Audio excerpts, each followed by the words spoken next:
বিজেপিকে ভোট দিলে চোরদের জেল যাত্রা, তৃণমূলকে কটাক্ষ করে আশ্বাস নাড্ডার।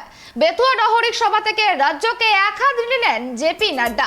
দাবি করলেন প্রধানমন্ত্রীর পাঠানো অর্থ ঠিক খাতে খরচ হচ্ছে কিনা।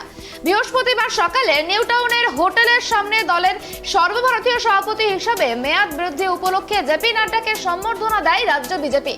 তারপরেই নদিয়ার মায়াপুরে ইস্কন মন্দিরে যান।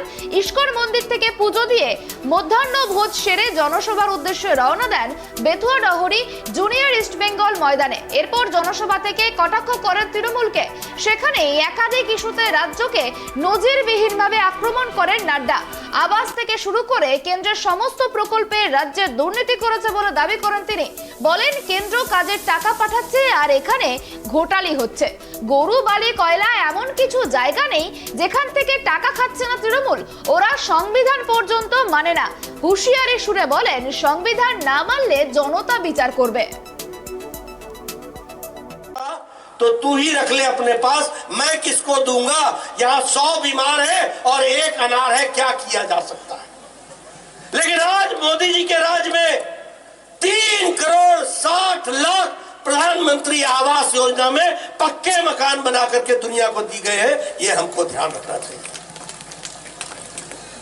हम जाते थे सड़क बनाने के लिए, हमारा बजट साल भर का होता था 2 करोड़, मेरी सड़कें होती थी 40।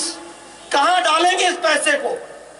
लेकिन प्रधानमंत्री मोदी जी के प्रधानमंत्री ग्रामीण सड़क योजना में एक एक सड़क पर 5-5 करोड़ रुपए आया और हमारी सारी सड़कें बनकर के तैयार हुई। गांव में सड़क पहुंची, सभी मौसम में चलने वाली सड़क पहुंची। ये भी हमको ध्यान में रखना चाहिए। गैस का सिलेंडर, बोलिए बहनों, आपको पहुंचाया गया कि नहीं पहुंचाया गया। गैस का सिलेंडर पहुंचाया गया कि नहीं पहुंचाया गया।